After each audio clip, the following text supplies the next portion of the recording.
विधानसभा निवडणुकीसाठी आता अगदी काही दिवस बाकी आहेत। प्रचार पुढच्या 4-5 दिवसांमध्ये थंडवताना आपल्याला पाहायला मिळणार आहेत। अजूनही प्रत्येक विधानसभा मतदारसंघामध्ये प्रत्येक उमेदवार जो आहे तो आपल्या परीने प्रयत्न करायला पाहायला मिळतोय। मी सध्या चेंबूर विधानसभा मतदारसंघात आहेत। या मतदारसंघामध्ये दीपक निकाळजेचे छोटाराजन यांचे भाऊ आहेत आणि आरपीआय पक्षाचे प्रमुख आहेत, ते देखील निवडणुकीला सामोरे जाताना पाहायला मिळत आहेत। प्रचारांची त्यांच्या या गाड्या सध्या चेंबूर परिसरामध्ये लक्ष वेधून घेताना आपल्याला पाहायला मिळत आहेत। ऑटो रिक्षा ही त्यांची निशाणी आहे आणि दीपक निकाळजे निवडणुकीला आपल्याला सामोरे जाताना पाहायला मिळत आहेत। डोअर टू डोअर प्रचार करण्यावर त्यांचा देखील भर आपल्याला पाहायला मिळतोय। खरं तर या विधानसभा मतदारसंघात आपण पाहायला गेलं तर प्रकाश फातर्पेकर जे उद्धव बाळासाहेब ठाकरे गटाचे आमदार आहेत, ते या ठिकाणाहून निवडणूक लढवत आहेत। त्यांच्या विरोधात तुकाराम काते जे एकनाथ शिंदेंच्या शिवसेनेत आहेत आणि तिसरा उमेदवार म्हणजे दीपक निकाळजे, हे अशी तिरंगी लढत या विधानसभा मतदारसंघामध्ये पाहायला मिळणार आहेत। डोअर टू डोअर प्रचार करणं, दिवसभर घराघरात जाऊन प्रचार करणं आणि रिक्षाच्या माध्यमातून विधानसभा मतदारसंघामध्ये लोकांपर्यंत पोहोचण्याचं काम सध्या सुरू असल्याचं पाहायला मिळत आहे। दीपक निकाळजे आणि त्यांचे कार्यकर्ते सध्या आपल्या सोबत आहेत। थेट त्यांच्याशी बातचीत करणार आहोत, त्यांच्याकडून जाणून घेणार आहोत। भाऊ, खरं तर तुम्ही महाविकास आघाडीला काही दिवसांपूर्वी पाठिंबा दिला होता, तुम्ही राष्ट्रवादी काँग्रेस पक्षाच्या कार्यालयात आला होता। या निवडणुकीत मात्र राष्ट्रवादी महाविकास आघाडीचा उमेदवार असताना आपण देखील निवडणूक लढण्याचा निर्णय घेतला। महायुतीला आम्ही पाठिंबा दिला होता।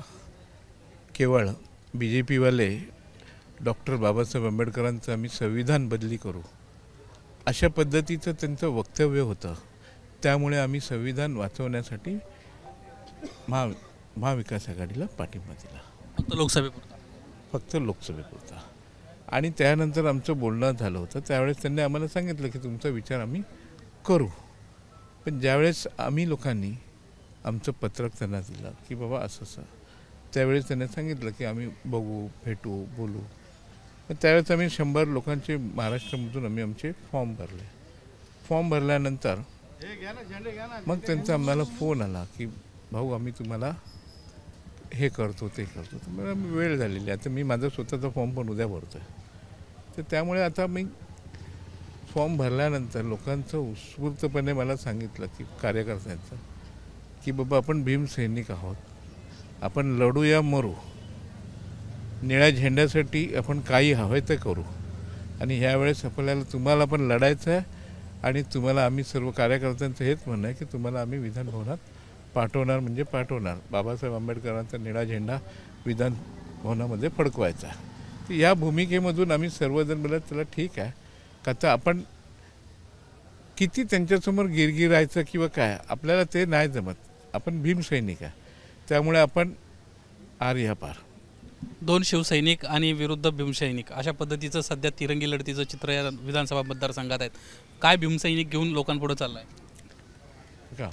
चेंबूरचा विकास सगळ्यात पहिला मुद्दा आमचा आहे आणि ह्या चेंबूरमध्ये एक तर डेव्हलपमेंटचे प्रॉब्लेम्स चालू आहेत, ते डेव्हलपमेंट होणं गरजेचं आहे। दुसरं, लहान लहान मुलं नशा करतात, तर चेंबूर हा व्यसनमुक्त आपण करणार आहोत। तिसरं, ह्या बाजूला शिवाजीनगर इथे डम्पिंग यार्ड आहे, त्या डम्पिंग यार्डमध्ये कचरा जाळला जातो आणि सकाळी माणूस मॉर्निंग वॉकला जातो तर श्वास घ्यायला पण त्रास होतो। म्हणजे अशा पद्धतीचे इकडे सगळे प्रश्न आहेत, ते प्रश्न आम्ही आमच्या ह्याच्यातून सोडवण्याचे प्रयत्न करतो। भाऊ, महाविकास आघाडीचा उमेदवार अडचणीत तुमच्यामुळे येऊ शकतो असं वाटत नाही का? मतांचं विभाजन थेट होईल आणि थेट महायुतीला फायदा होईल? मला कोणाचं काय होतं त्याच्याशी मला काही घेणं देणं नाही। आम्ही त्यांना पाठिंबा दिला, त्यांनी आमचा विचार केला नाही, मग आम्ही का त्यांचा विचार करायचा? आम्हाला पण आमचा पक्ष मोठा करायचा आहे, बाबासाहेबांचा पक्ष हा मोठा करायचा आहे। तर त्यासाठी आम्ही आमच्या पद्धतीने चाललो आहे, ते त्यांच्या पद्धतीने चाललो। ते अडचणीत येतील की नाही येतील तो त्यांचा प्रश्न आहे।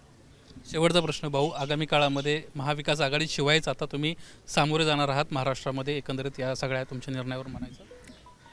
आता मी फॉर्म भरला आहे, इलेक्शन लढतो आहे, तर मी माझं काम मी करतोयच आहे।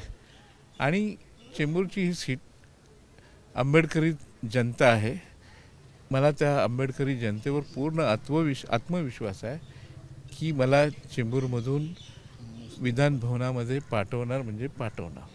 धन्यवाद आमच्याशी बातचीत केल्याबद्दल। एकंदरच आपण पाहतोय एक विश्वास या ठिकाणी व्यक्त केलेला आहे दीपक निकाळजे यांनी की विधानसभेला रिपब्लिकन पार्टी ऑफ इंडिया गटाचा उमेदवार म्हणून एक सदस्य म्हणून मी विधान भवनामध्ये जाईल आणि त्या ठिकाणी चेंबूरच्या लोकांचे प्रश्न मांडेल.